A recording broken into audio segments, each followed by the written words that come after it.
सबसे बड़ा राम का। इसलिए कहते हैं ना कि जब भगवान लंकापुरी को जा रहे थे ना, तो सेतु बांध रहे थे, सब पत्थर पे राम नाम लिखा था, तो सब पत्थर उसमें डालते समुद्र में सब तैर जाते थे। भगवान ने सोचा कि भाई मैं भी इनका सहयोग करूं, मैं भी कुछ लाला के पत्थर, जैसे ही भगवान पत्थरों को उसमें रखते वो पत्थर डूब जाता। भगवान बहुत दुखी हुए, हनुमान को बुलाया, बोले हनुमान क्या लीला है, आप पत्थर रख रहे हो और सारे पत्थर तैर जाते हैं, और मैं पत्थर को रखता हूँ वो ही पत्थर डूब जा रहा है, मेरी समझ में कुछ नहीं आ रहा है, आप बताइए। तो हनुमान जी ने सहज भाव में कह दिया, प्रभु इसका उत्तर भी मैं क्या दूं आपको, जिसको आप छोड़ दोगे वो क्या उबरेगा, वो तो डूबेगा ही डूबेगा, जो आपके सहारा लिए बैठा हुआ तो उबर जाएगा। तो राम से बड़ा राम का नाम। आइए एक भजन के माध्यम से थोड़ा आज कथा विलंब रही थी, और मैं समय को देखते हुए थोड़ा सा हमारे भैया लेट हो गई, तो इसलिए कथा को मैं भजन के माध्यम से विराम करता हूँ। उसके बाद कल सब लोग समय से ही कथा प्रारंभ हो जाएगी, क्योंकि चैनल पे भी कथा चली रही है, इस चैनल का भी सबको ध्यान देना ही है। और सब लोग आ गए हैं, कोई बाहर रह रहा है आपका, तो उनको भी सब अपना लिंक भेज देना, भैया बता देंगे। क्योंकि कथा ऐसा मैंने बताया था कहीं भी बैठ के सुन सकते हो, लेकिन अगर क्षेत्र में हो रही है तो यहीं बैठ करके सुनना चाहिए। इसका यहाँ आने का क्या मतलब है, हाथ का, मुख का, ताली बजाने का, ये शब्द रह गए ना, ताली कि यहाँ आने का, पैरों को, वो सारे मतलब में कल इसका आपको शास्त्रों, ऐसे नहीं मनगढ़ंत, शास्त्रों को उत्तर दूंगा, समझाऊंगा, ठीक है ना, कि ताली बजाने का क्या महत्व, तो यहाँ आकर के कथा सुनने का कितना फल है। और बोले हमारे तो घर में ही आवाज है, यहीं बैठ के सुन ले, वहाँ क्या फल है, ठीक है ना। वो सारी चीज आपको मैं सहज भाव में ही बताऊंगा, जैसे भजन का आज बताया, वो सारी चीज आपको सहज भाव में ही प्राप्त हो जाएगी। तो सब कल से इसी प्रकार सुबह जल्दी जाग करके और तैयारी करना, क्योंकि जल्दी काम से फ्री हो जाओगे ना तो जल्दी कथा में आओगे, समय से ही आना है, कथा का जो समय उससे पूर्व ही आ जाना है, और सभी लोग इसका आनंद लेना है। आइए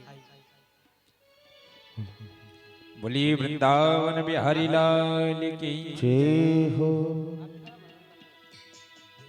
क्या जाने कोई क्या जाने, सभी लोग आएंगे भक्ति भाव से। हो मेरी लगी शाम संग प्रीत, ये दुनिया क्या जाने, मेरी लगी शाम संग प्रीत, ये दुनिया क्या जाने, मेरी लगी शाम सभी झूमते हुए जैसे भक्ति नाच रहे थे, क्या जाने। देखिए आरती का भी समय हो चुका है, सभी माताएं खड़ी हो जाए, सभी भाई बंधु, और झूमते हुए नाचते हुए आनंद लेंगे भजन का। जय हो। क्या जाने कोई क्या जाने, क्या जाने कोई क्या जाने, मेरी लगी शाम संग प्रीत, ये दुनिया क्या जाने, मेरी लगी शाम संग प्रीत, ये दुनिया क्या जाने। सभी ताली सेवा करते हुए अपने स्थान पर मग्न होते हुए,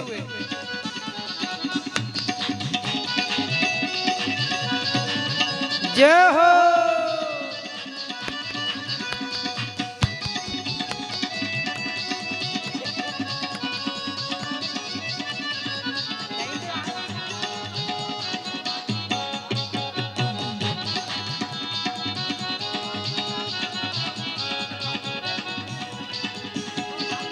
क्या जाने कोई क्या जाने, क्या जाने कोई क्या जाने, क्या जाने कोई क्या जाने, क्या जाने कोई क्या जाने। हो मुझे मिल गया, मुझे मिल गया, मुझे मिल गया मन कामी, ये दुनिया क्या जाने, मुझे मिल गया मन कामी, ये दुनिया क्या जाने। हो मेरी लगी शाम संग प्रीत, ये दुनिया क्या जाने, हो मेरी लगी शाम संग प्रीत, ये दुनिया क्या जाने। छवि देखी मैंने शाम की जब से, छवि देखी मैंने शाम शाम की जब से, भई बाबरी में तो तब से, ओ भाई बाबरी में तो तब से, बांधी प्रेम की डोरी मोहन से, बांधली बिंद की डोर प्रभु से, नाता तोड़ा है मैंने जग से, नाता तोड़ा है मैंने जग से, ये कैसी पागल प्रीत ये दुनिया क्या जाने, ये कैसी पागल प्रीत दुनिया क्या जाने, वो मेरी लगी शाम संग प्रीत ये दुनिया क्या जाने, मेरी लगी शाम संग प्रीत दुनिया क्या जाने, हो क्या जाने कोई क्या जाने, हो क्या जाने कोई क्या जाने, क्या जाने कोई क्या जाने, क्या जाने कोई क्या जाने, मेरी लगी शाम संग प्रीत ये दुनिया क्या जाने, मेरी लगी शाम संग प्रीत दुनिया क्या जाने, ये दुनिया क्या जाने, ये दुनिया क्या जाने। वृंदावन बिहारी लाल की जय हो। भाई आप मत बोलना, कम से कम इनको भी बोलना पता तो लग जाए कौन सी मकरपुरा कॉलोनी में भागवत रूपी गंगा अवतरित हो गई है, जो घर में सो रहे हैं वो भी तो सुनने आए। वृंदावन बिहारी लाल की अच्छा लगो आवाज है? सभी लोग भक्ति भाव के साथ में खड़े होकर के आरती करेंगे और कल से समय से ही रहेंगे, जल्दी से आने का कष्ट करेंगे। और मैंने बताया था ना भी भजन उसी प्रकार से करना, जल्दी जाकर जिसको बुलाना है भगवान को वो जल्दी। बहुत बढ़िया जाते का शोभा, मैं भी सो जाऊंगा फिर कथा सुनाऊंगा आपको, सब बैठ हो जाएंगे, माइक बंद हो जाएगा फिर मैं पास में बैठ के कथा सुनाऊंगा आपको, सबकी सामर्थ्य है फिर। हाँ तो ठीक है, आज पक्का हुआ, चलो ठीक है। सभी भक्त अपने यथास्थान खड़े हो जाएंगे, जो भी हमारी माता बहनें बैठी हुई हैं सभी लोग अपने यथास्थान खड़े हो जाएंगे और भागवत भगवान की आरती करेंगे। ओम हरि ओम चंद्रमा मनसो यातचक्षोः सूर्यो वजायता श्रोत्राद्वायुश्च प्राणश्च मुखादग्निरजायत। बाकी बिहारी तेरी आरती गाऊं, बाकी बिहारी तेरी आरती गाऊं, बांके बिहारी तेरी आरती गाऊं, हे गिरधारी तेरी आरती गाऊं, आरती गाऊं प्यारे तुमको रिझाऊं, बाकी बिहारी तेरी आरती गाऊं, बांके बिहारी तेरी आरती गाऊं। तालियों की सेवा करते हुए बोली बांके बिहारी लाल की।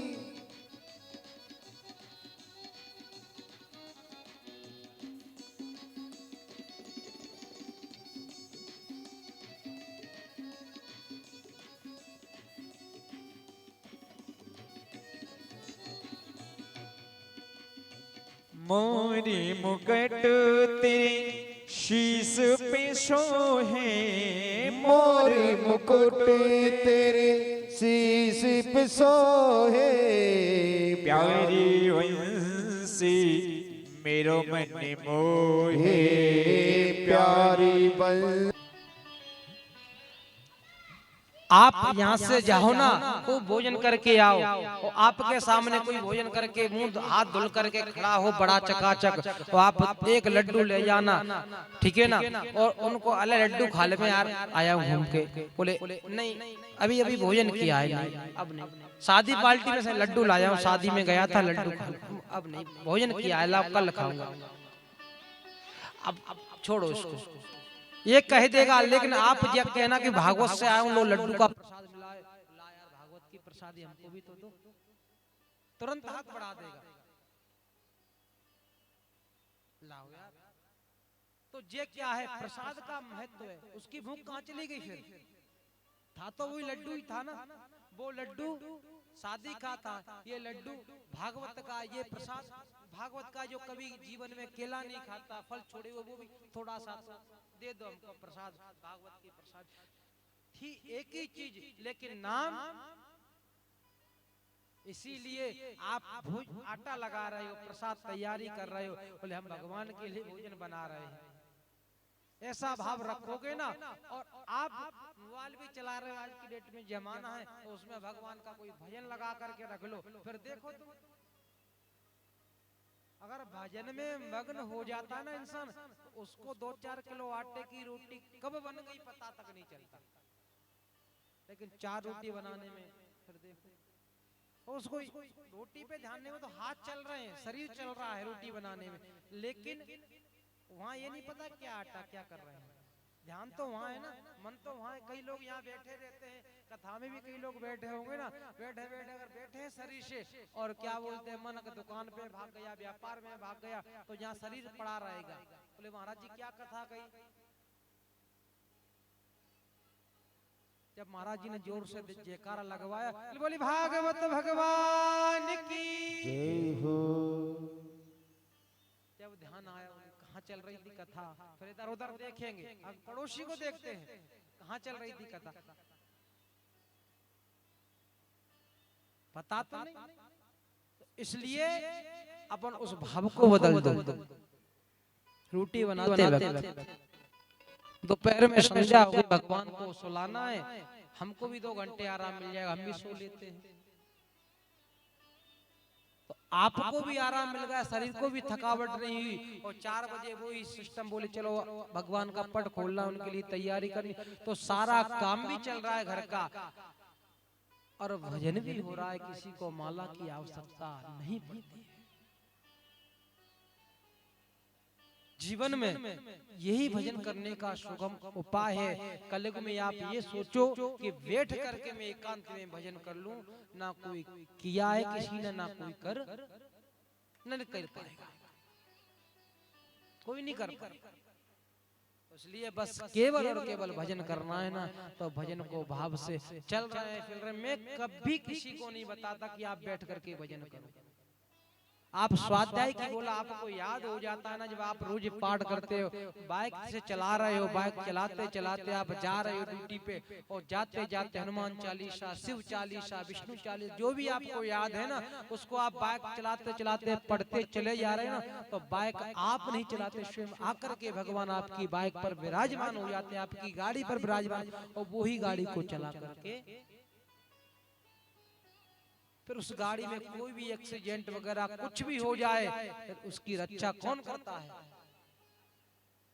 गाड़ी टूट जाती है, शरीर को खरोंच तक नहीं आती। ऐसी घटना आपके सामने एक आध बार तो घटी होगी, ऐसी बात नहीं है। फिर लोग कहते हैं बोले उनका पुण्य उदय आ गया, उनका पुण्य उदय नहीं हुआ था, उनके साथ चल कौन रहा था? ये देखो, उनके साथ चल कौन रहा था? तो ये चीजों के शब्दों का ही तो भगवान में, शब्दों का ही तो दोष है, शब्दों की तो महिमा जीवन में। आप किसी से प्रेम से बोल दो ना, बोलो भैया थोड़ा सा प्रसाद पाके चाय पी करके ही जाना, अरे नहीं अरे थोड़ा सा, तो वो पी करके जरूर जाएगा। देखा था ना आपने कल, बोले थोड़ी सा नाश्ता ले लीजिए, वो आए थे, बोले ना अब नहीं, फिर भी उन्होंने, तो ये भाव क्या, उसी थोड़ा पी लो, चाय पी के जाओ, ऐसे नहीं, मेरे को नहीं पीना, भाव से वही बोलने का तरीका, लेकिन उसका बोलने का तरीका चेंज हो तो पिएगा नहीं उस चाय, प्रसाद नहीं पाएगा। तो जीवन में शब्दों का ही तो सब महत्व है, शब्दों को सुधारो। यही हमको भागवत सिखाती है कि जीवन में अगर शब्द सुधर गया तो शरीर सुधर गया, और हमेशा अपन भोजन प्रसाद, हम बोलते हैं ना चलो प्रसाद पालो, चलो भोजन कर, तो उसका स्वाद बदल जाता है। तो हमेशा यही शब्द से अपने बोलचाल में रखो। जैसे बच्चा जब जन्म लेता है ना तो वो कुछ नहीं जानता, गुजराती भाषा में पर प्रयोग करते हैं तो वो ऑटोमेटिक गुजराती शब्दों को सीख जाता है, गुजराती भाषा को सीख जाता है। और अंग्रेज के बच्चे वो अंग्रेजी भाषा सीख जाते हैं, हिंदी के वो हिंदी सीख जाते हैं। जैसे आप अगर अपनी देव भाषा का प्रयोग करोगे, अपनी मधुर वाणी का प्रयोग करोगे तो जरूर वो बच्चा भी उस वाणी को सीखेगा और आपके लिए धर्म में तत्पर रहेगा, हमेशा आपकी सेवा करेगा।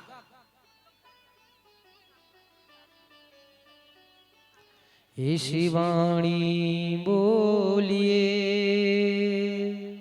मन का पाखो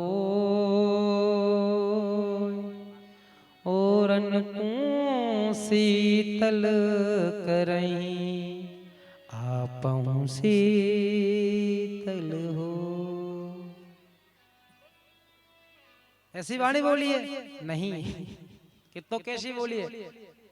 एक शरीर से तंदुरुस्त था कि महाराज जी गलत बोल रहे हो, आपको आता नहीं। बोले भैया तू सुना दे। वहां ने कहा कि ऐसी वाणी बोलिए तुरंत ही झगड़ा हो, बासे ना बोलिए जे अपन से तकड़ा हो। जो अपन से शरीर में अष्टपुष्ट उससे मत बोलो, पता है ना का षष्ठ। तो यही वाणी का ही सब महत्व जीवन में, वाणी को ही समझना चाहिए और भागवत अपन को यही सिखाती है। भागवत अपन को यही वाणी का ही ज्ञान कराती है। इसलिए अपन सबको अपनी मधुर वाणी का ही प्रयोग जीवन में करना चाहिए और उन्हीं शब्दों को अपने बच्चों के सामने रखना चाहिए। इनसे अपना परिवार भी एक भक्तिमय हो जाएगा। कहीं भजन की आवश्यकता नहीं पड़ेगी। बताओ ऐसा भजन कौन कौन करेगी माताएं? कोई नहीं करेगी।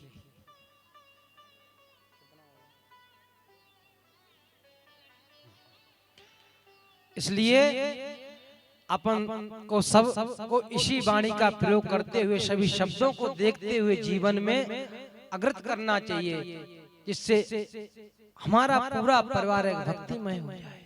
कहीं जाने की आवश्यकता नहीं पड़ेगी। घर को ही मंदिर बना डालो, शरीर को ही मंदिर बना लो। भगवान कहाँ है? मंदिर में बैठे हुए हैं भगवान। देखा है मंदिर में भगवान को? तो देखा नहीं। आपने देखा है क्या? जब तक आप दृष्टि नहीं बदलोगे तब तक आपकी दिशा नहीं बदल सकती। कहते हैं दिशा बदलने से दशाएं बदल जाती हैं। तो इसलिए दृष्टि बदल दोगे ना, सब में भगवान का, ब्रह्म सत्यम जगत मिथ्या, आप सब में ब्रह्म का ही स्वरूप देखोगे ना तो आपको वही भगवान की प्राप्ति हो जाएगी। कहीं जाने की आपको आवश्यकता नहीं पड़ेगी। कहीं आने जाने की आवश्यकता नहीं पड़ेगी। भाग दौड़ में लगे हुए हैं बस, लेकिन किसी को भगवान की प्राप्ति नहीं हो पाती। भगवान की प्राप्ति करनी है, भक्ति की प्राप्ति करनी है तो हमने बताया था ना, वे दो चक्षु उन्हीं को खोलना पड़ेगा। उन चक्षु को खोलने के लिए केवल उनकी चाबी, कौन सी चाबी है? कौन सी चाबी है? राम। केवल राम नाम की चाबी का अगर प्रयोग करोगे तो हृदय के जो चक्षु है वो ऑटोमेटिक आपके खुल जाएंगे। क्योंकि इस नाम को लेने के लिए किसी की आवश्यकता नहीं है, ना नहाने की ना धोने की। बताया था इसको आप सोते, गाते, नहाते, धोते, पीते जो भी कर रहे हो सब में ले सकते, कोई दोष नहीं है। सब में ले सकते हो आप, किसी भी क्रिया में कोई दोष नहीं है। यत् फलम नास्ति तपस्या, जो फल तपस्या से प्राप्त नहीं होता, ना योगेन समाधि, ना जो योगी समाधि लगा करके बैठ जाते हैं ना उससे भी प्राप्त नहीं होता। तत्फलम लभते सम्यक कलौ केवल कीर्तन। वो फल कलयुग में भगवान का नाम गुण गाने से सहज में प्राप्त होता है। मैंने कल आपसे कहा था ना कि भागवत और रामायण में कोई अंतर नहीं है। इसी का समन्वय, ये श्लोक है, इसी का समन्वय तुलसीदास जी ने किया है कि कलयुग में यत फलम नास्ति तपस्या न योगेन, कोई समाधि की आवश्यकता नहीं है, कोई तपस्या करने की आवश्यकता नहीं, केवल भगवान का कीर्तन करने की।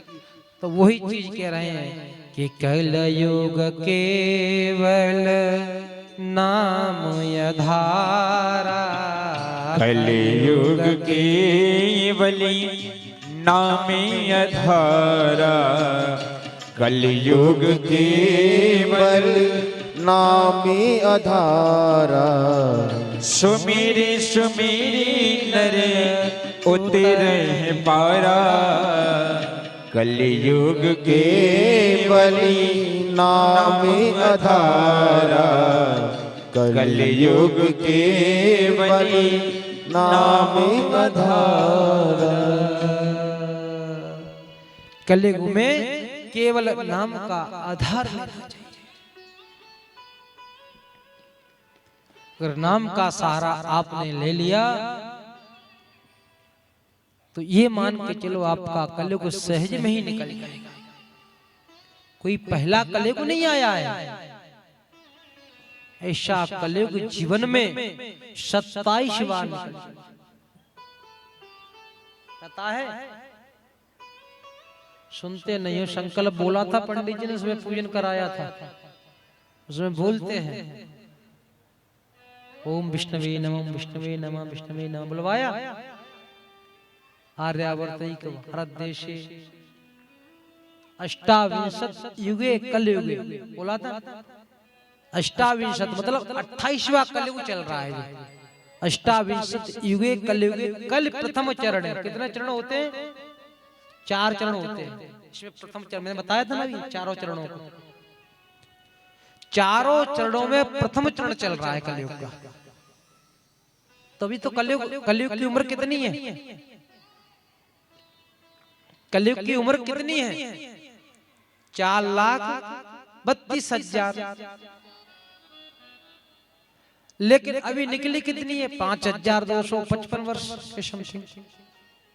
अब बताओ, 1 लाख भी नहीं निकली है, 5,000 निकली है बस।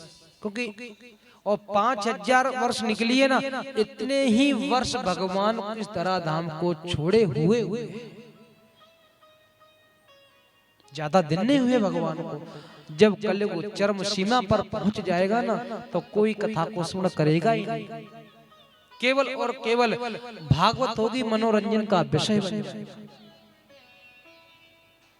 कथा कोई सुन नहीं करेगा। 2 घंटे की किसी में बैठने की सामर्थ्य नहीं रहेगी। 10-20 मिनट के लिए आया, अपना फोटो वोटो किया, मनोरंजन करके चला गया। ये कलयुग की महत्वता है। ये भजन गाने कहीं भी सुन सकते हो ना। ज्ञान तो केवल ज्ञान की कथा से ही मिलता है।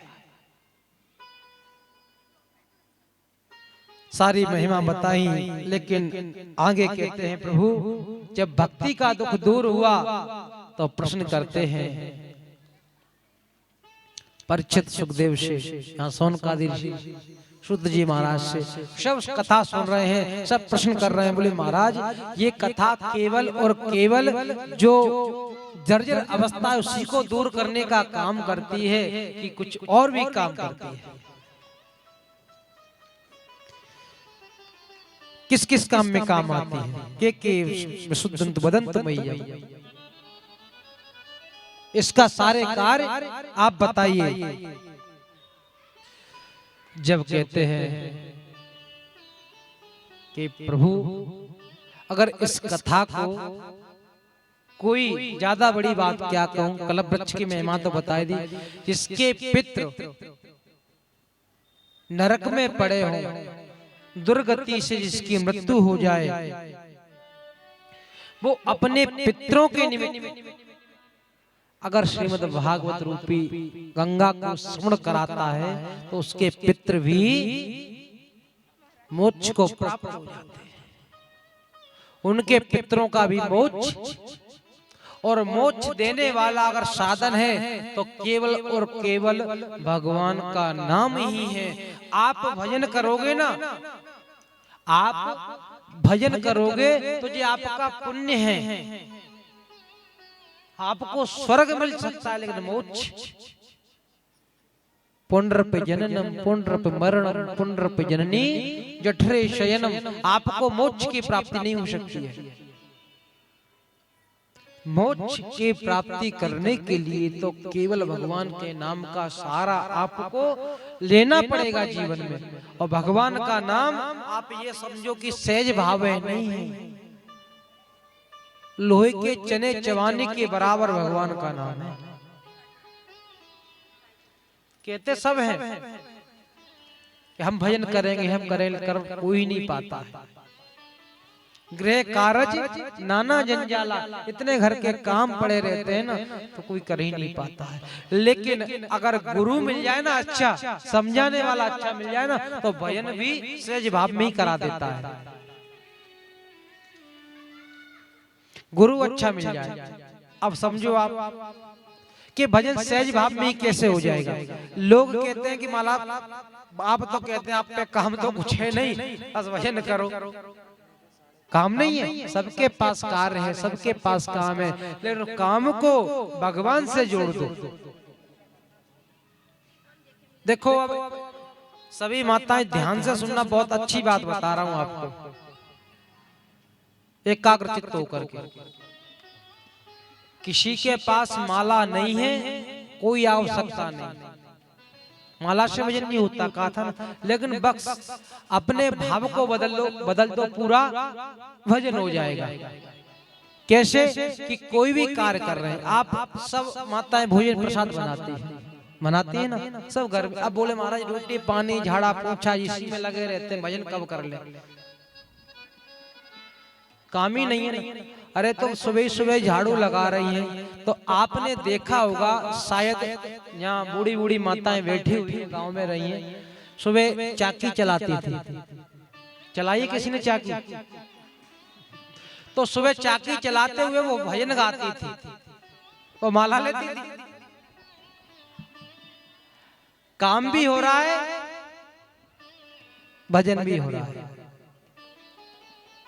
तो ये आपको करना है। माला की आवश्यकता पड़ी तो आप झाड़ू लगा रहे सुबह सुबह, तो आप मन में ये, मैं भी ने भी लगाया है, खूब पोछा लगाया, आप तो इतने बड़ा घर भी नहीं होगा लगाया, मंदिरों में लगाया ऐसा। देख के आए थे आप लोग, गए थे ना, आपकी पूरी टीम गई थी, देख पूरा पोछा झाड़ू। कोई उसको भाव बदल दो कि वो हम झाड़ू पोछा कर रहे हैं ना, तो हमारे घर में भी ठाकुर जी विराजमान है, मूर्ति विराजमान है, हम अपने घर को साफ कर रहे हैं इसलिए कि भगवान हमारे घर में जल्दी से जल्दी आए। सुबह जल्दी जाग करके जल्दी सफाई कर दो कि मेरे घर की जल्दी सफाई हो गई ना, तो मेरे घर में प्रभु जल्दी आएंगे। पहले जिसका घर साफ होगा ना, उसके घर में तो आएंगे। माला की आवश्यकता पड़ी? बताइए, नहीं पड़ी। झाड़ू पोछा हो गया, काम भी हो गया, भजन भी हो गया। ए भाव रखते हुए भजन गा लो। कोई आता है तो तुरंत जल्दी से फिर बोले भगवान आ गए, बोले भगवान आ गए। तो कोई इंसान आता है ना, तो कल हम आए, आपको पता, बोले आए चलो उनके लिए चाय पानी की व्यवस्था करो, रोटी पानी। तो अब आपका जो झाड़ू पोछा लग गया, तो आपके फिर क्या करोगे बेटे बेटे? मन में अगर भाव रखोगे ना, पर जल्दी जग गए ना, झाड़ू पोछा लग गया, बोले अभी तो बहुत टाइम है, वो ड्यूटी से आएंगे 12 बजे, तो जब तक व्हाट्सएप मोबाइल चला लेते हैं और भोजन बनाने की आवश्यकता नहीं। 12 बजे ड्यूटी से आएंगे, जब तक मोबाइल चला लेते हैं, 2-3 घंटे मोबाइल चलाते हैं। अरे मोबाइल को छोड़ दो, वो आएंगे, जब आएंगे बोले अपने झाड़ू पोछा जल्दी हो गया, तो हमारे ठाकुर जी आ गए, उनके लिए जल्दी हमको भोजन की तैयारी कर आटा गूंथते वक्त भगवान के लिए हमको प्रसाद बनाना है। अगर इस भाव से आटा लगाओगे ना कि हमको भगवान के लिए प्रसाद बनाना है, तो जली हुई रोटी में भी स्वाद आएगा आपको खाने में। जीवित मंदिरे चला चले तू संसारे, धर्मो एको ही निश्चला। समझ में? चला लक्ष्मी चला प्राण, लक्ष्मी चलाए माने आज तुम्हारे पास किसी और के, चला लक्ष्मी चला प्राण, जो प्राण है जे भी चलायमान है, ये किसी एक शरीर में नहीं खेड़ते। चला लक्ष्मी चला प्राण चला जीवित मंदिरे, जो जीव है ना अंदर वो भी चलायमान है। चला चले तो संसार है, ये संसार भी संसार। हमने अपने जीवन में क्या देखा, आज आपको क्या देखा? पहले जैसा रहा है कुछ? खान पान कुछ भी नहीं रहा पहले जैसा। पहले कितना शिष्टाचार भी खत्म होते जा रहे हैं, पहनाव भी खत्म होता जा रहा है। कितना सुंदर पहनाव पहनते थे, अब तो सब खत्म होता जा रहा है। तो ये संसार चलायमान है, चला प्राण चला जीव चला संसार। और धर्मो एक को ही निश्चला, केवल संसार में एक ही चीज है, वो है धर्म। वो निश्चल है, वो नहीं जाता। वो तब भी था और आज भी है, वो आज भी है, उसमें अपन लगे हुए हैं। तो भगवान जब पुण्य उदय हो जाते हैं तो उस मनुष्य को सत्संग में भेज देते हैं। और सत्संग क्या है? यही है भगवान का नाम। सत्संग केवल और केवल भगवान का नाम ही है। वो त्रिकाल अबाधितम सत्यत्वम, तीनों कालों में हमेशा सत्य रहते हैं और कभी किसी भी काल में नष्ट नहीं होते हैं। पहले भी प्रभु थे, आज भी है, हमेशा रहेंगे। इसलिए धर्म एक को ही। तो बोले धर्म सत्संग में भेजने से क्या होता है? भगवान मिल जाते हैं? बोले हाँ। बोले कैसे? अज्ञान हेतु कृत मोह मदांधकारा, जो अज्ञान रूपी हेतु है ना अपना, ये मेरा, ये मेरा, ये तेरा, मैं और तोर, तोर में माया, ये तो माया, मैं और तेरा, मैं लगे पड़े हुए, यही माया है और कोई माया नहीं। तो उस अज्ञान रूपी जो हेतु है ना वो मिट जाता है। अज्ञान हेतु मोह मदांधकारा, मोह मद मत्सर ईर्ष्या सब छूट जाती है। और नासम विदात दो दयते विवेक, उसका विवेक की उत्पत्ति हो जाती है। और जैसे विवेक की उत्पत्ति होती है तो भगवान की प्राप्ति हो जाती है। आज जब कथा श्रवण हुई, ज्ञान यज्ञम कर्ष्यामि सुख शास्त्र उज्ज्वलम भक्ति ज्ञान विरागाणाम तमार्थाय। आज भक्ति और ज्ञान के निमित्त ऋषियों ने कथा सुनाना प्रारंभ किया और नारद जी कथा को श्रवण कर रहे हैं। और सभी लोग, कोई वेद वेदांत सब अपने बंधु बांधवों साथ, कोई ताली बजा करके, कोई व्यंजो बजा करके, कोई तबला, जो भी है, कोई मजीरा झांझ, सब अपना अपना सहयोग उस भागवत में कर रहे हैं और उसका आनंद की अनुभूति कर रहे हैं। और जैसे ही पता लगा भागवत के लिए ये तक कहा गया है कि सदा सेव्या श्रीमद् भागवती कथा। इंसान को अगर किसी के निमित्त करा रहा है भागवत, बोले एक कर्म काम बन जाए, उसके लिए मुहूर्त की आवश्यकता पड़ती है, अन्यथा भागवत के लिए कोई मुहूर्त की आवश्यकता। सदा सेव्या श्रीमद् भागवती कथा, इस भागवत को हमेशा श्रवण करते रहना चाहिए। और भक्ति के लिए, भक्ति को पता लगा, आज भक्ति का ज्ञान और वैराग के दोनों पुत्र थे, दोनों पुत्र आज यौवन अवस्था में आ गए। और यौवन अवस्था में आकर के आज जहाँ कथा हो रही थी, भक्ति देवी दोनों पुत्रों को लेकर के वहीं पहुंच जाती है। भक्ति सुतौ तौ तरुणो गृहीत्वा प्रेमैक रूपा सहसा विरासे। श्री कृष्ण गोविंद हरे मुरारी नाथेति नामानि मुहुर्वदन्ति।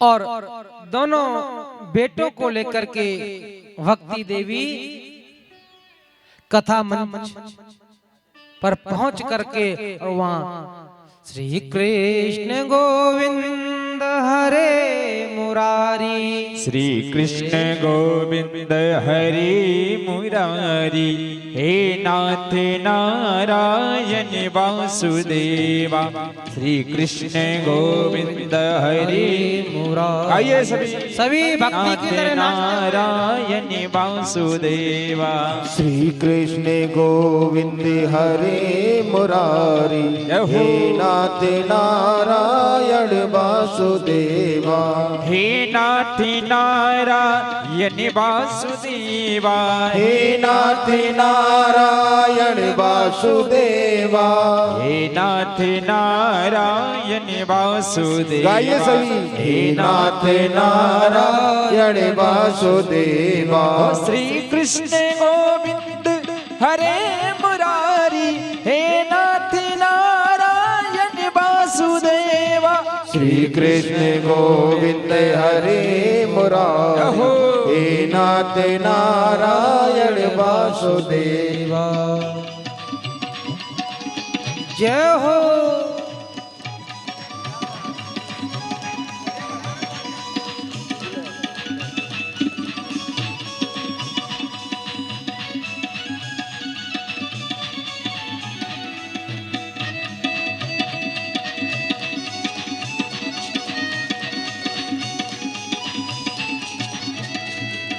हे नाथ नारायण वासुदेवा, हे नाथ नारायण वासुदेवा, हे नाथ नारायण वासुदेवा, हे नाथ नारायण वासुदेवा, श्री कृष्ण गोविंद हरे मुरारी, हे नाथ नारायण वासुदेवा, श्री कृष्ण गोविंद हरे मुरारी, हे नाथ नारायण वासुदेवा, हे नाथ नारायण वासुदेवा, हे नाथ नारायण वासुदेवा, हे नाथ नारायण वासुदेवा, हे नाथ नारायण वासुदेवा, श्री कृष्ण गोविंद हरे मुरारी, हे नाथ नारायण वासुदेवा, श्री कृष्ण गोविंद हरे मुरारी, हे नाथ नारायण वासुदेवा, हे नाथ नारायण वासुदेवा, हे नाथ नारायण वासुदेवा, हे नाथ नारायण वासुदेवा, हे नाथ नारायण वासुदेवा। नारायण भगवान की जय हो। आज भक्ति देवी दोनों पुत्रों को लेकर के और भागवत जहाँ हो रही थी वहां नृत्य कर रही थी। जैसे ही नृत्य करके भक्ति ने प्रश्न किया, प्रभु अब हमको आप जगह बताइए, हम बैठने के लिए स्थान बताइए, हम कहाँ बैठे। सबने अपना अपना स्थान चुन लिया। तो तुरंत सुखदेव जो अपने शौनकादि ऋषि थे ना, उन्होंने कह दिया कि आप जाकर के जितने यहाँ भक्त बैठे ना, उनके हृदय गम हो जाइए, उनके हृदय में जाकर के बैठ जाइए। भक्ति देवी को सभी भक्तों के हृदय में स्थान दे दिया और भक्ति देवी हृदय में बैठ करके श्रीमद् भागवत रूपी कथा को श्रवण कर रही है। क्योंकि कलयुग में इंसान सोचे कि मैं भजन कर लूं, तप कर लूं, नहीं हो सकता है। कर सकता है कोई तपस्या, नहीं बन पाती। कलयुग में एक ही सबसे बड़ा साधन है प्रभु को प्राप्त करने का। यत् फलम नास्ति तपसा न योगेन समाधिना तत्फलम लभते सम्यक कलौ केशव कीर्तन। उत्पन्ना द्रविणीशां वृद्धिं कर्णाटके गता मैं द्रविड़ देश में उत्पन्न हुई और मैं जाकर के कर्नाटक में पली बड़ी और गुर्जरे गुजरात प्रांत में आई तो मैं जीर्ण अवस्था को धारण होने लगी और वृंदावन पुनः प्राप्य नवीनेव स्वरूपिणी। फिर मैंने जाकर के छोड़ा, वृंदावन पहुंची तो मैं फिर नवयुवती हो गई। आप देख रहे हो कि मैं तो नवयुवती हो गई लेकिन मेरे बच्चे जर्जर हो गए।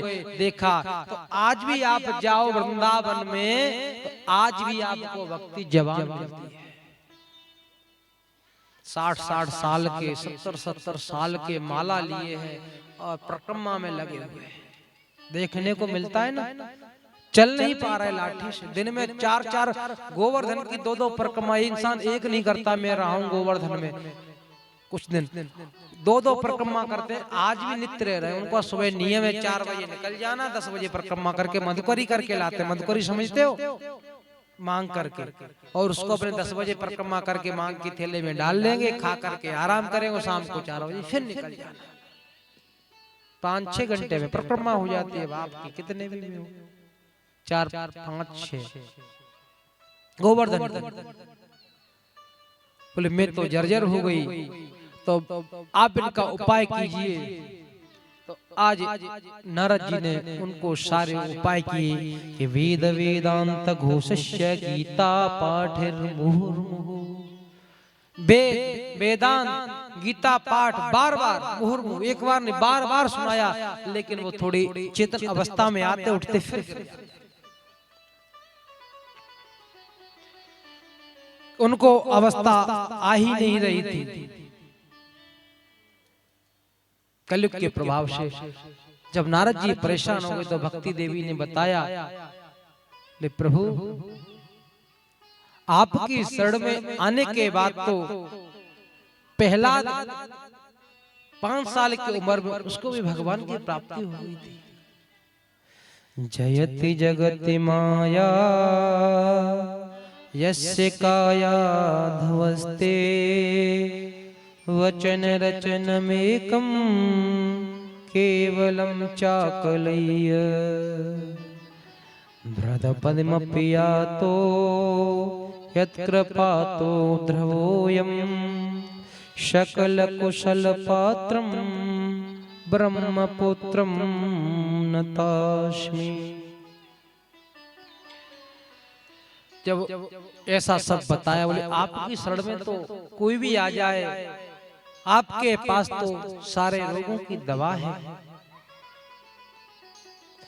जब कुछ नहीं हुआ, नारद जी परेशान हो गए, तो नारद जी को तुरंत एक आकाशवाणी हुई कि व्योमवाणी तदैवाभून् मार्षे खिद्यतामिति उद्यम सफलस्तेयम् भविष्यति न संशय। आकाशवाणी हुई कि हे नारद आप उद्यम करो, आपका उद्यम सफल होगा, आपको भविष्य में संशय, आपको भविष्य में भी संशय नहीं करना है बिल्कुल भी।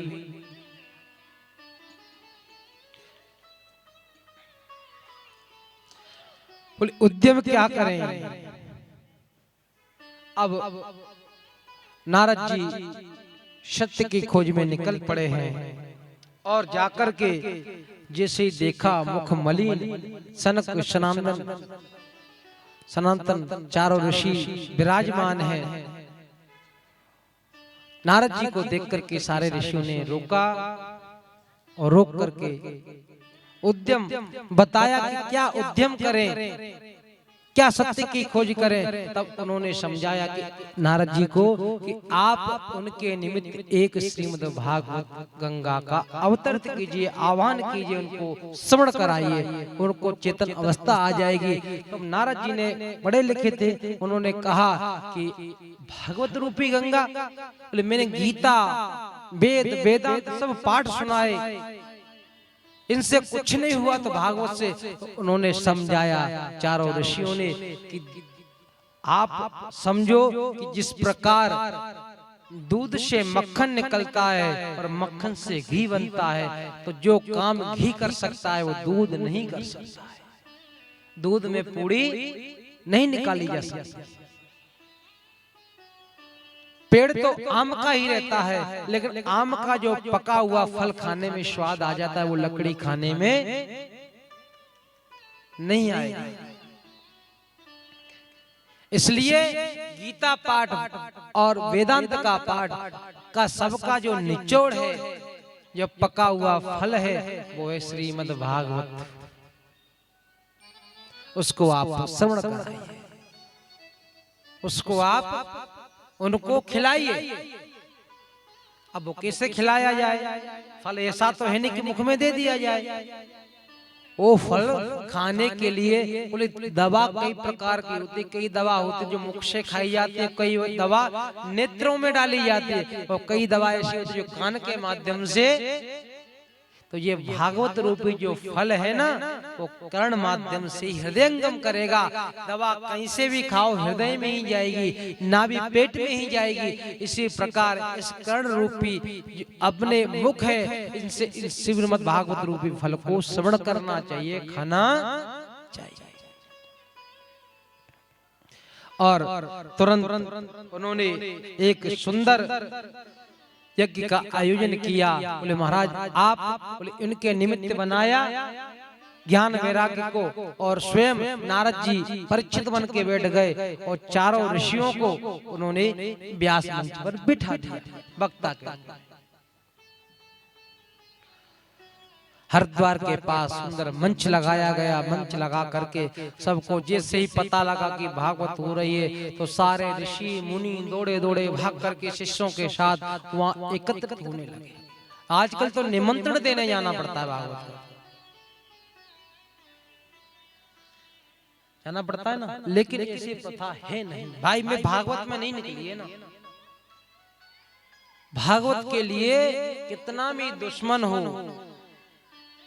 वो निमंत्रण आपको दे या ना दे, उससे मत बोलो। मैं कहता हूँ वो आओ, उससे वो बातचीत तक मत करो। आए भागवत पीछे वो आगे, उसने कुर्सी नहीं दी मत बिठाने दो, तरतीब बैठ जाओ, कहीं तो जगह मिलेगी ना। अरे उसने जो पंडाल लगा दिया इसके भीतर नहीं आने दे रहा है, बाहर बैठ जाओ। भागवत के लिए किसी को भी निमंत्रण की आवश्यकता नहीं होनी चाहिए। इसके लिए तो दौड़ करके स्वयं पता लग जाए कि श्रीमद् भागवत रूपी गंगा अवतरित हो रही है, तो दौड़ करके तुरंत हमको आना चाहिए, क्योंकि वो गंगा तो एक बार अवतरित हो गई तो वो यहाँ कल कल करती प्रभावित हो रही है। लेकिन भागवत रूपी गंगा का नियम है, ये 7 दिन विराजमान होकर के 7 दिन एक जगह ठहरती है, और 7 दिन के बाद ये दूसरी जगह चली जाती है। बोले महाराज ऐसा क्यों, कहाँ ठहरती है? कि भाग्योदयेन बहुजन्म समर्जितेन सत्संगमं च लभते पुरुषो यदा वै अज्ञान हेतु कृतमो मधान्धकार नासं विदाय तदो दयते विवेक। भागवत कब कृपा करती है? भाग्योदयेन बहुजन्म समर्जितेन, एक जन्म के नहीं, भाग्योदयेन। अच्छा तोड़ो, भाग्य उदय दैन बहुजन्म, एक जन्म नहीं बहुत जन्मों के जब आपके पुण्य उदय होते हैं, पुण्य उदय, वो भी उदय होने को एकत्रित होते हैं, मिलते हैं, तब भागवत कृपा करती है। तब भगवान उस व्यक्ति को सत्संग में भेजते हैं। जब पुण्य होते हैं लोग, आज की डेट में अपने पास पैसा बढ़ जाए ना बहुत ज्यादा, तो बोलते हमारे पुण्य उदय हो। नहीं बेशी बात नहीं है, हकीकत बात। पुण्य वास्तविक पुण्य का महत्व तो नहीं समझ पाते हैं ना। ये तो जीवन का है। चला लक्ष्मी चला प्राणा चला जीवित मंदिरे, चला चले तू संसारे, धर्मो एको ही निश्चला। समझ में आया? चला लक्ष्मी चला प्राणा, लक्ष्मी चलाए माने आज तुम्हारे पास किसी और के, चला लक्ष्मी चला प्राणा, जो प्राण है ये भी चलाए माने, ये किसी एक शरीर में नहीं खेड़ते। चला लक्ष्मी चला प्राणा चला जीवित मंदिरे, जो जीव है ना अंदर वो भी चलायमान है। चला चले तू संसार है, ये संसार भी संसर्त संसार। हमने अपने जीवन में क्या देखा, आज आपको क्या देखा? पहले जैसा रहा है कुछ? खान पान कुछ भी नहीं रहा पहले जैसा। पहले कितना शिष्टाचार भी खत्म होते जा रहे हैं, पहनाव भी खत्म होता जा रहा है। कितना सुंदर पहनाव पहनते थे, अब तो सब खत्म होता जा रहा है। तो ये संसार चलायमान है। चला प्राणा चला जीव चला संसार, और धर्मो एक को ही निश्चला। केवल संसार में एक ही चीज है, वो है धर्म। वो निश्चल है, वो नहीं जाता। वो तब भी था और आज भी है, वो आज भी है, उसमें अपन लगे हुए हैं। तो भगवान जब पुण्य उदय हो जाते हैं तो उस मनुष्य को सत्संग में भेज देते हैं। और सत्संग क्या है? यही है भगवान का नाम। सत्संग केवल और केवल भगवान का नाम ही है। वो त्रिकालबाधित्वम सत्यत्वम, तीनों कालों में हमेशा सत्य रहते हैं और कभी किसी भी काल में नष्ट नहीं होते हैं। पहले भी प्रभु थे, आज भी है, हमेशा रहेंगे। इसलिए धर्म एक को ही। तो बोले धर्म सत्संग में भेजने से क्या होता है? भगवान मिल जाते हैं? बोले हाँ। बोले कैसे? अज्ञान हेतु कृत मोह मदांधकारा, जो अज्ञान रूपी हेतु है ना अपना, ये मेरा ये मेरा ये तेरा, मैं और तोर, तोर में माया, ये तो है माया। मैं और तेरा, मैं लगे पड़े हुए, यही माया है और कोई माया नहीं।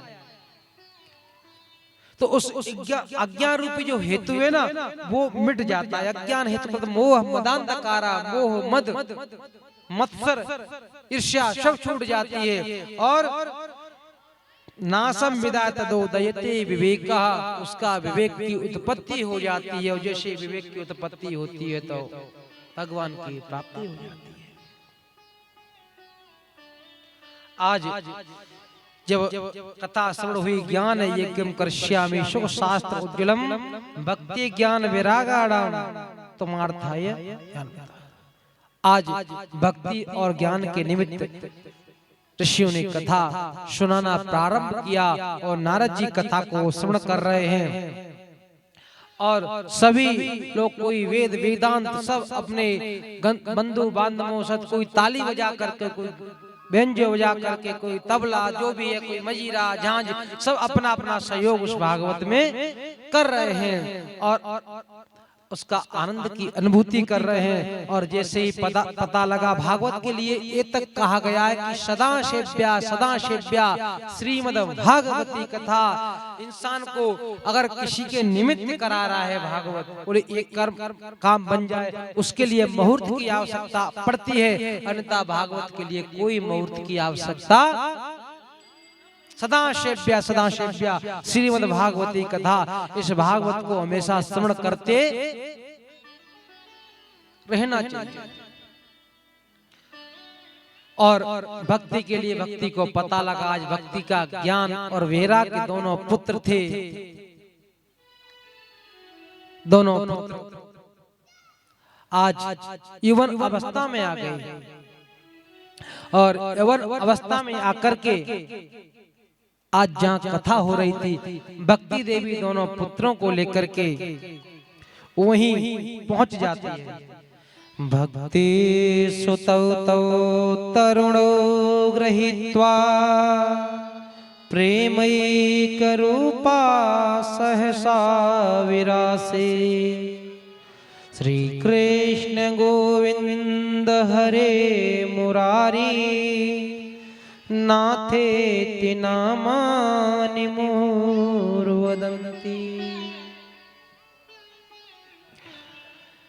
और दोनों बेटों को लेकर के भक्ति देवी कथा मंच पर पहुंच करके और वहां श्री कृष्ण गोविंद हरे मुरारी, श्री कृष्ण गोविंद हरि मुरारी, हे नाथ नारायण वासुदेवा, श्री कृष्ण गोविंद हरि मुरारी। आइए सभी भक्ति की तरह नारायण वासुदेवा, श्री कृष्ण गोविंद हरे मुरारी, हे नाथ नारायण वासुदेवा, हे नाथ नारायण वासुदेवा, हे नाथ नारायण वासुदेवा, हे नाथ नारायण वासुदेवा। गाइए सभी, हे नाथ नारायण वासुदेवा, श्री कृष्ण गोविंद हरे मुरारी, हे नाथ नारायण वासुदेवा, श्री कृष्ण गोविंद हरे मुरारी, हे नाथ नारायण वासुदेवा। जय हो।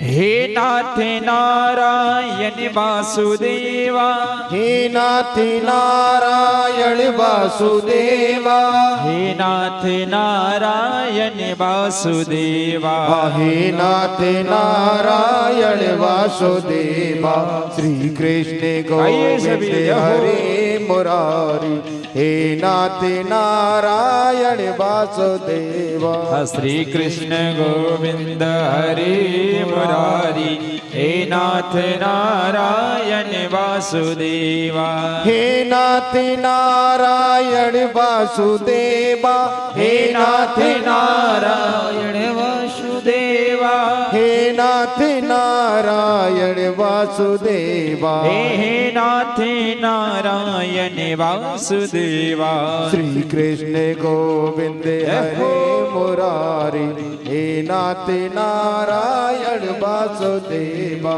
श्री कृष्ण गोविंद हरे मुरारी, हे नाथ नारायण वासुदेवा, हे नाथ नारायण वासुदेवा, हे नाथ नारायण वासुदेवा, हे नाथ नारायण वासुदेवा, हे नाथ नारायण वासुदेवा।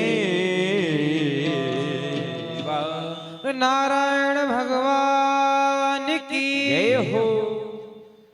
आज भक्ति देवी दोनों पुत्रों को लेकर के और भागवत जहाँ हो रही थी वहां नृत्य कर रही थी। जैसे ही नृत्य करके भक्ति ने प्रश्न किया, प्रभु अब हमको आप जगह बताइए, हम बैठने के लिए स्थान बताइए, हम कहाँ बैठे। सबने अपना अपना स्थान चुन लिया। तो तुरंत सुखदेव जो अपने शौनकादि ऋषि थे ना, उन्होंने कह दिया कि आप जा करके जितने यहाँ भक्त बैठे ना, उनके हृदयंगम हो जाइए, उनके हृदय में जा करके बैठ जाइए। भक्ति देवी को सभी भक्तों के हृदय में स्थान दे दिया और भक्ति देवी हृदय में बैठ करके श्रीमद् भागवत रूपी कथा को श्रवण कर रही है। क्योंकि कलयुग में इंसान सोचे कि मैं भजन कर लूं, तप कर लूं, नहीं हो सकता है। कर सकता है कोई तपस्या, नहीं बन पाती। कलयुग में एक ही सबसे बड़ा साधन है प्रभु को प्राप्त करने का। यत् फलम नास्ति तपसा न योगेन समाधिना तत्फलम लभते सम्यक कलौ केशव कीर्तन। यत् फलम नास्ति तपसा, जो फल तपस्या से प्राप्त नहीं होता, ना योगेन समाधि, ना जो योगी समाधि लगा करके बैठ जाते हैं ना, उससे भी प्राप्त नहीं होता। तत्फलम लभते सम्यक कलौ केवल कीर्तन। वो फल कलयुग में भगवान का नाम गुण गाने से सहज में प्राप्त होता है। मैंने कल आपसे कहा था ना कि भागवत और रामायण में कोई अंतर नहीं है। इसी का समन्वय, ये श्लोक है, इसी का समन्वय तुलसीदास जी ने किया है कि कलयुग में यत् फलम नास्ति तपस्या न योगेन, कोई समाधि की आवश्यकता नहीं है, कोई तपस्या करने की आवश्यकता नहीं, केवल भगवान का कीर्तन करने की। तो वही चीज कह रहे हैं कि कलयुग केवल नाम यधारा, कलयुग केवली नामे अधारा, कलयुग केवल नामी आधारा। सुमेरी सुमेरी नर उतरे पारा, कलयुग केवली नामी आधारा, कलयुग केवली नामी आधारा। कलयुग में केवल नाम का आधार लेना चाहिए। अगर नाम का सहारा आपने ले लिया तो ये मान के चलो आपका कलयुग सहज में ही निकल जाएगा। कोई पहला कलयुग नहीं आया है,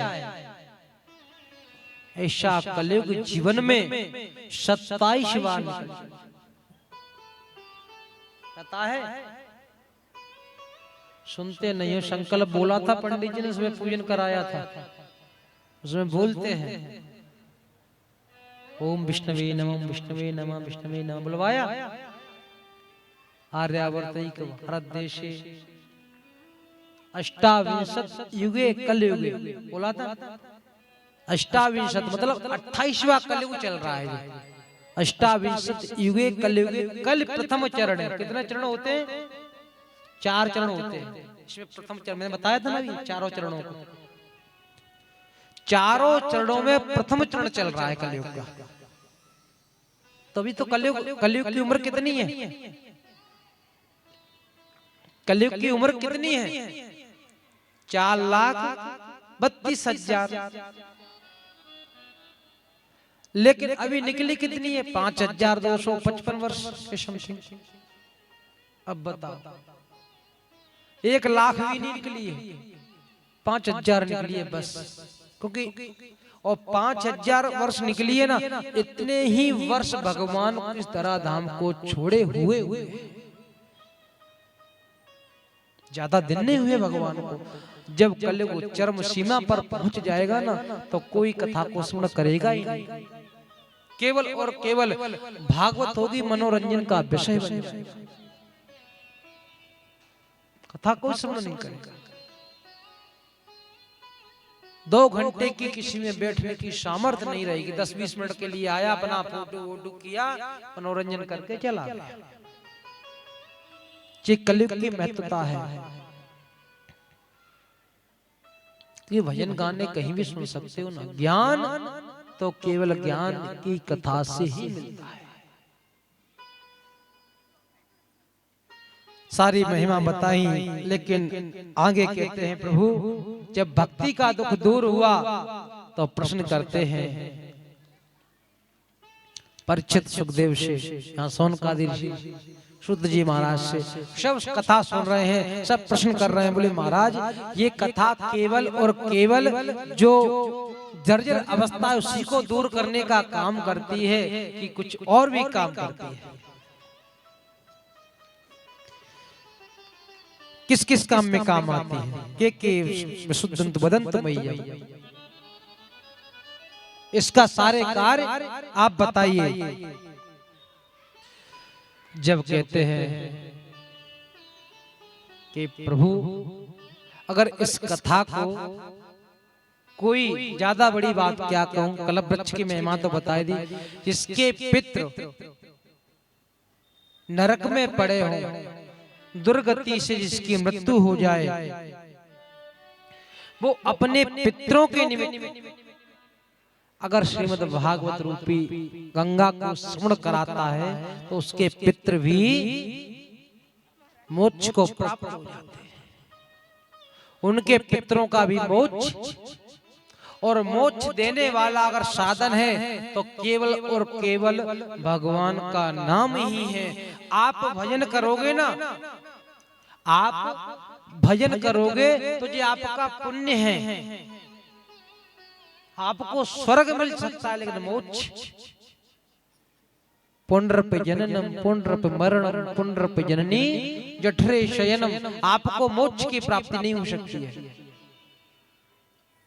मोक्ष की प्राप्ति करने के लिए तो केवल भगवान के नाम का सहारा आपको लेना पड़ेगा जीवन में। और भगवान का नाम आप ये समझो कि सहज भाव है, नहीं है,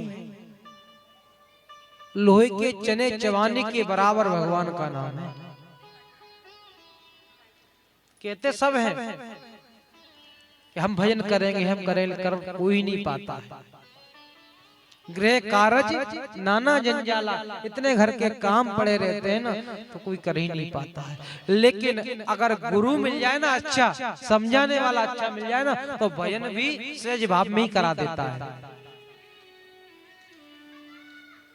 गुरु अच्छा मिल जाए, अब समझो आप कि भजन सहज भाव में ही कैसे हो जाएगा।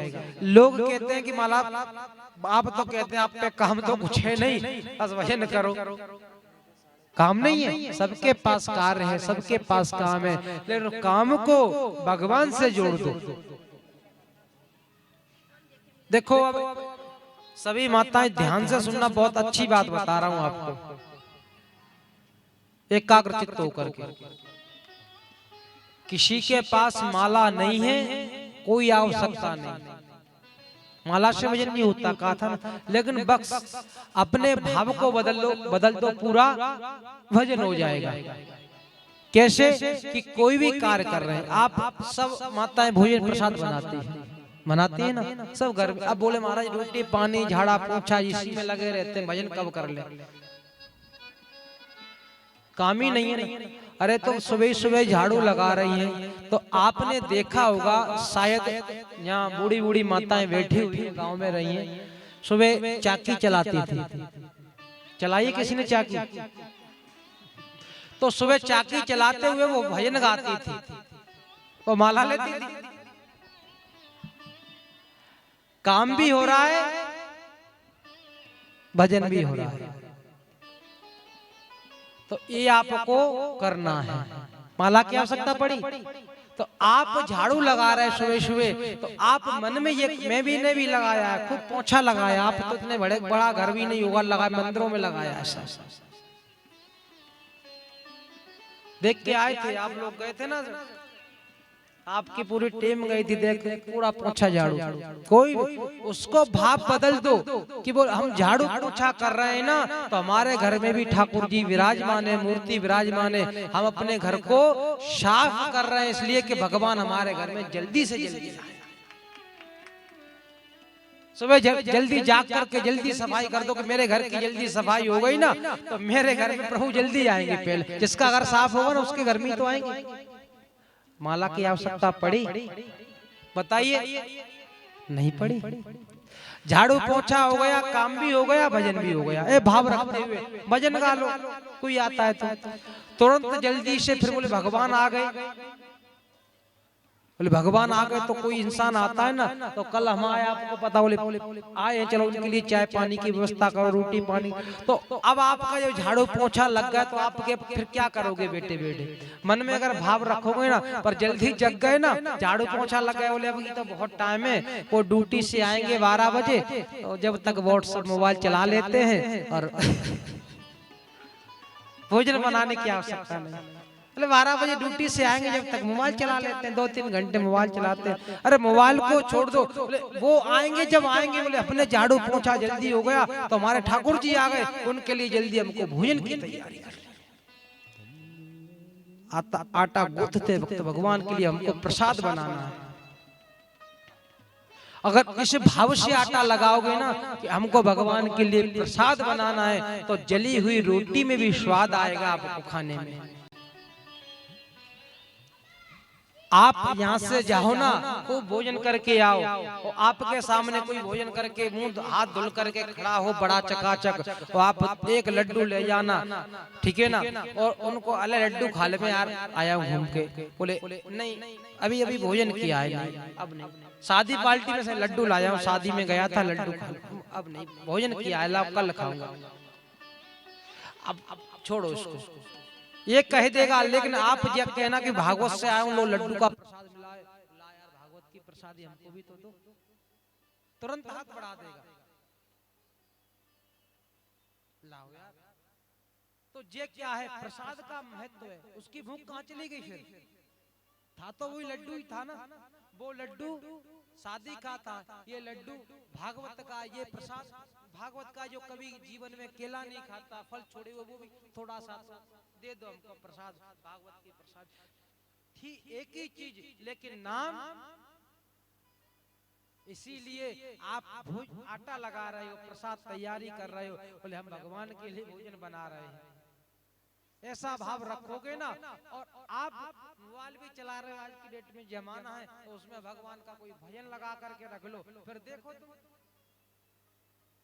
अगर भजन में मग्न हो जाता है ना इंसान, तो उसको 2-4 किलो आटे की रोटी कब बन गई पता तक नहीं चलता, लेकिन 4 रोटी बनाने में फिर देखो उसको रोटी पे ध्यान नहीं हो, तो हाथ चल रहे हैं, शरीर चल रहा है रोटी बनाने में, लेकिन वहाँ ये नहीं पता क्या आटा क्या कर रहे हैं।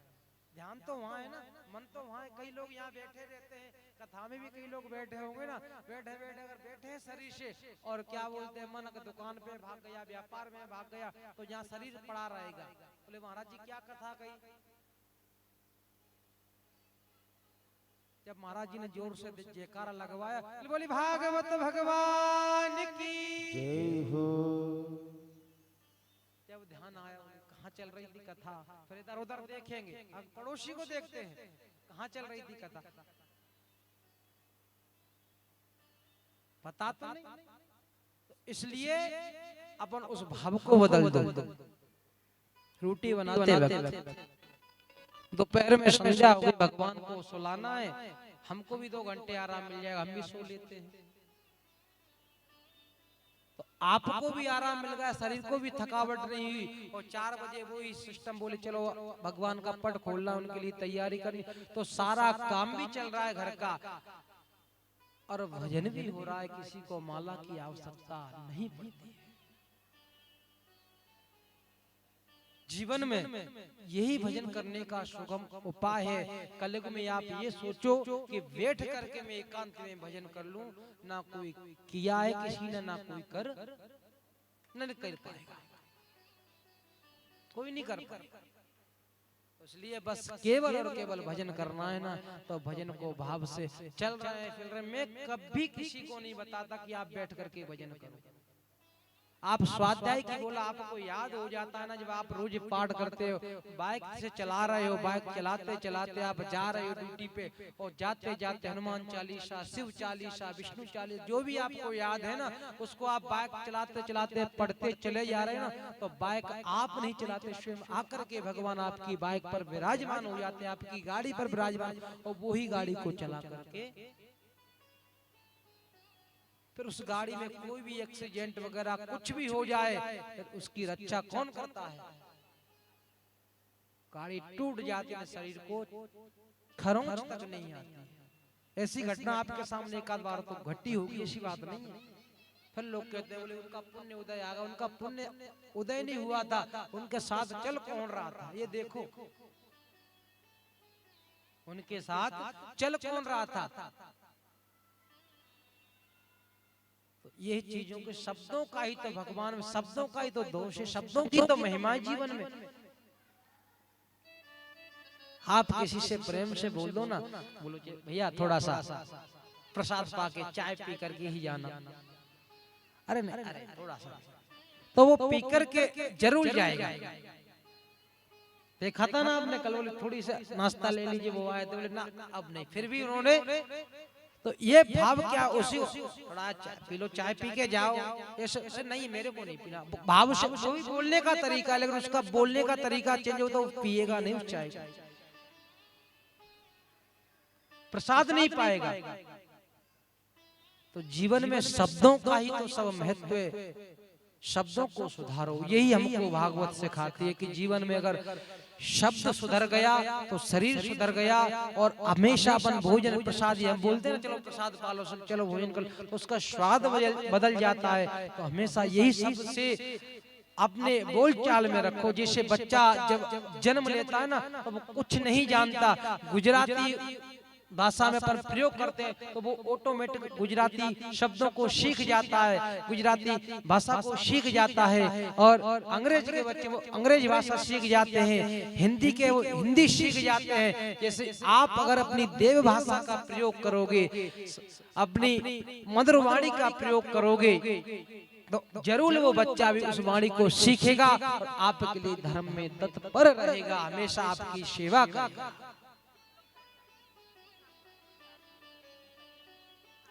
ऐसी वाणी बोलिए मन का पाखो, और को शीतल करई आपहु शीतल हो। ऐसी वाणी बोलिए नहीं कि तो कैसी बोलिए। एक शरीर से तंदुरुस्त था कि महाराज जी गलत बोल रहे हो, आपको आता नहीं, बोले भैया तू सुना दे। वहां ने कहा कि ऐसी वाणी बोलिए तुरंत ही झगड़ा हो, बासे ना बोलिए जे अपन से तकड़ा हो। जो अपन से शरीर में अष्टपुष्ट, उससे मत बोलो, पता है ना का सष्ट।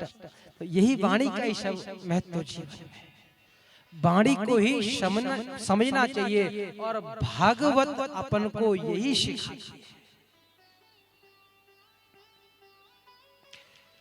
भागवत अपन को यही वाणी का ही ज्ञान कराती है। इसलिए अपन सबको अपनी मधुर वाणी का ही प्रयोग जीवन में करना चाहिए, और उन्हीं शब्दों को अपने बच्चों के सामने रखना चाहिए। इनसे अपना परिवार भी एक भक्तिमय हो जाएगा, कहीं भजन की आवश्यकता नहीं पड़ेगी। बताओ ऐसा भजन कौन कौन करेगी माताएं?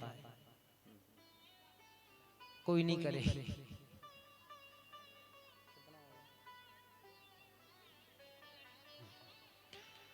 इसलिए अपन को सब को इसी वाणी का प्रयोग करते हुए, सभी शब्दों को देखते हुए जीवन में अग्रत करना चाहिए, जिससे हमारा पूरा परिवार एक भक्तिमय हो जाए। कहीं जाने की आवश्यकता नहीं पड़ेगी, घर को ही मंदिर बना डालो, शरीर को ही मंदिर बना लो। भगवान कहाँ है? मंदिर में बैठे हुए हैं भगवान। देखा है मंदिर में भगवान को? तो देखा नहीं। आपने देखा है क्या? जब तक आप दृष्टि नहीं बदलोगे तब तक आपकी दिशा नहीं बदल सकती। कहते हैं दिशा बदलने से दशाएं बदल जाती हैं। तो इसलिए दृष्टि बदल दोगे ना, सब में भगवान का, ब्रह्म सत्यम जगत मिथ्या, आप सब में ब्रह्म का ही स्वरूप देखोगे ना, तो आपको वही भगवान की प्राप्ति हो जाएगी। कहीं जाने की आपको आवश्यकता नहीं पड़ेगी, कहीं आने जाने की आवश्यकता नहीं पड़ेगी। भाग दौड़ में लगे हुए हैं बस, लेकिन किसी को भगवान की प्राप्ति नहीं हो पाती। भगवान की प्राप्ति करनी है, भक्ति की प्राप्ति करनी है, तो हमने बताया था ना, वे दो चक्षु उन्हीं को खोलना पड़ेगा। उन चक्षु को खोलने के लिए केवल उनकी चाबी, कौन सी चाबी है? कौन सी चाबी है? राम। केवल राम नाम की चाबी का अगर प्रयोग करोगे तो हृदय के जो चक्षु हैं वो ऑटोमेटिक आपके खुल जाएंगे। क्योंकि इस नाम को लेने के लिए किसी की आवश्यकता नहीं है, ना नहाने की ना धोने की। बताया था, इसको आप सोते गाते नहाते धोते पीते जो भी कर रहे हो सब में ले सकते हो, कोई दोष नहीं है, सब में ले सकते हो आप, किसी भी क्रिया में कोई दोष नहीं है। सबसे बड़ा राम का, इसलिए कहते हैं ना कि जब भगवान लंकापुरी को जा रहे थे ना तो सेतु बांध रहे थे, सब पत्थर पे राम नाम लिखा था, तो सब पत्थर उसमें डालते समुद्र में सब तैर जाते थे। भगवान ने सोचा कि भाई मैं भी इनका सहयोग करूं, मैं भी कुछ लाला के पत्थर, जैसे ही भगवान पत्थरों को उसमें रखते वो पत्थर डूब जाता। भगवान बहुत दुखी हुए, हनुमान को बुलाया, बोले हनुमान क्या लीला है, आप पत्थर रख रहे हो और सारे पत्थर तैर जाते हैं और मैं पत्थर को रखता हूँ वो ही पत्थर डूब जा रहा है, मेरी समझ में कुछ नहीं आ रहा है, आप बताइए। तो हनुमान जी ने सहज भाव में कह दिया, प्रभु इसका उत्तर भी मैं क्या दूं आपको, जिसको आप छोड़ दोगे वो क्या उबरेगा, वो तो डूबेगा ही डूबेगा, जो आपके सहारा लिए बैठा हुआ तो उबर जाएगा। तो राम से बड़ा राम का नाम। आइए एक भजन के माध्यम से थोड़ा आज कथा विलंब रही थी और मैं समय को देखते हुए थोड़ा सा हमारे भैया लेट हो गई, तो इसलिए कथा को मैं भजन के माध्यम से विराम करता हूँ। उसके बाद कल सब लोग समय से ही कथा प्रारंभ हो जाएगी, क्योंकि चैनल पे भी कथा चली रही है, तो इस चैनल का भी सबको ध्यान देना ही है। और सब लोग आ गए हैं, कोई बाहर रह रहा है आपका तो उनको भी सब अपना लिंक भेज देना, भैया बता देंगे। क्योंकि कथा ऐसा मैंने बताया था कहीं भी बैठ के सुन सकते हो, लेकिन अगर क्षेत्र में हो रही है तो यहीं बैठ करके सुनना चाहिए। इसका यहाँ आने का क्या मतलब है, हाथ का मुख का ताली बजाने का ये शब्द रह गए ना, ताली कि यहाँ आने का पैरों को, वो सारे मतलब में कल इसका आपको शास्त्रोक्त, ऐसे नहीं मनगढ़ंत, शास्त्रोक्त उत्तर दूंगा, समझाऊंगा, ठीक है ना, कि ताली बजाने का क्या महत्व, तो यहाँ आकर के कथा सुनने का कितना फल है। और बोले हमारे तो घर में ही आवाज है, यहीं बैठ के सुन ले, वहाँ क्या फल है, ठीक है ना। वो सारी चीज आपको मैं सहज भाव में ही बताऊंगा, जैसे भजन का आज बताया वो सारी चीज आपको सहज भाव में ही प्राप्त हो जाएगी। तो सब कल से इसी प्रकार सुबह जल्दी जाग करके और तैयारी करना, क्योंकि जल्दी काम से फ्री हो जाओगे ना तो जल्दी कथा में आओगे, समय से ही आना है, कथा का जो समय उससे पूर्व ही आ जाना है और सभी लोग इसका आनंद लेना है। आइए बोलिए वृंदावन बिहारी लाल की जय हो। क्या जाने कोई क्या जाने, सभी लोग आएंगे भक्ति भाव से। हो मेरी लगी शाम संग प्रीत ये दुनिया क्या जाने, मेरी लगी शाम संग प्रीत ये दुनिया क्या जाने, मेरी लगी शाम संग सभी झूमते हुए जैसे भक्ति नाच रहे थे। क्या जाने। देखिए आरती का भी समय हो चुका है, सभी माताएं खड़ी हो जाए, सभी भाई बंधु, और झूमते हुए नाचते हुए आनंद लेंगे भजन का। जय हो। क्या जाने कोई क्या जाने, क्या जाने कोई क्या जाने, मेरी लगी शाम संग प्रीत ये दुनिया क्या जाने, मेरी लगी शाम संग प्रीत ये दुनिया क्या जाने। सभी ताली सेवा करते हुए अपने स्थान पर मग्न होते हुए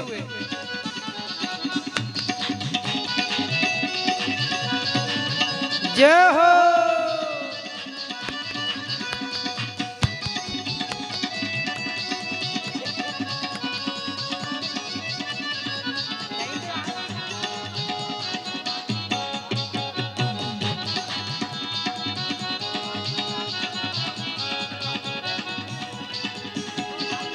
क्या जाने कोई क्या जाने, क्या जाने कोई क्या जाने, हो क्या जाने कोई क्या जाने, क्या जाने कोई क्या जाने। हो मुझे मिल गया, मुझे मिल गया, मुझे मिल गया मन कामी, ये दुनिया क्या जाने। मुझे मिल गया मन का मीत, दुनिया क्या जाने। हो मेरी लगी शाम संग प्रीत, ये दुनिया क्या जाने। हो मेरी लगी शाम संग प्रीत, दुनिया क्या जाने। छवि देखी मैंने शाम की जब से, छवि देखी मैंने शाम शाम की जब से, भई बाबरी में तो तब से, ओ भाई बाबरी में तो तब से, बांधी प्रेम की डोरी मोहन से, बांधली बीज की डोर प्रभु से, नाता तोड़ा है मैंने जग से, नाता तोड़ा है मैंने जग से। ये कैसी पागल प्रीत, ये दुनिया क्या जाने। ये कैसी पागल प्रीत, दुनिया क्या जाने। हो मेरी लगी शाम संग प्रीत, ये दुनिया क्या जाने। मेरी लगी शाम संग प्रीत, दुनिया क्या जाने। हो क्या जाने कोई क्या जाने, हो क्या जाने कोई क्या जाने, क्या जाने कोई क्या जाने, क्या जाने कोई क्या जाने।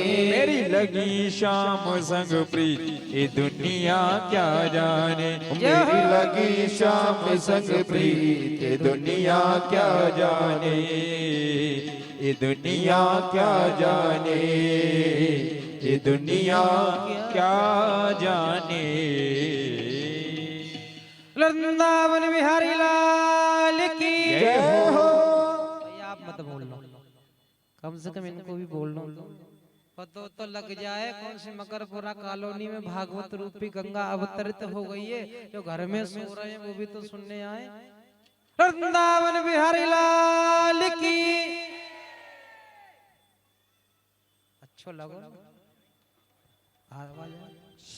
सभी लोग भक्ति भाव के साथ में खड़े होकर के आरती करेंगे और कल से समय से ही रहेंगे, जल्दी से आने का कष्ट करेंगे। और मैंने बताया था ना भी भजन उसी प्रकार से करना, जल्दी जाकर जिसको बुलाना है भगवान को वो जल्दी। बहुत बढ़िया जाति का शोभा। मैं भी सो जाऊंगा फिर कथा सुनाऊंगा आपको। सब बैठो जाइए, फिर माइक बंद हो जाएगा, फिर मैं पास में बैठ के कथा सुनाऊंगा आपको। सबकी सामर्थ्य है फिर। हाँ तो ठीक है, आज पक्का हुआ। चलो ठीक है। सभी भक्त अपने यथा स्थान खड़े हो जाएंगे। जो भी हमारी माता बहनें बैठी हुई हैं सभी लोग अपने यथा स्थान खड़े हो जाएंगे और भागवत भगवान की आरती करेंगे। ओम हरि ओम चंद्रमा मनसो यातचक्षोः सूर्यो वजायता श्रोत्राद्वायुश्च प्राणश्च मुखादग्निरजायत। बाकी बिहारी तेरी आरती गाऊं, बाकी बिहारी तेरी आरती गाऊं। बाके बिहारी तेरी आरती गाऊं, हे गिरधारी तेरी आरती गाऊं। आरती गाऊं प्यारे तुमको रिझाऊं, वाके बिहारी तेरी आरती गाऊं। बाके बिहारी तेरी आरती गाऊं। तालियों की सेवा करते हुए बोली बाके बिहारी लाल की।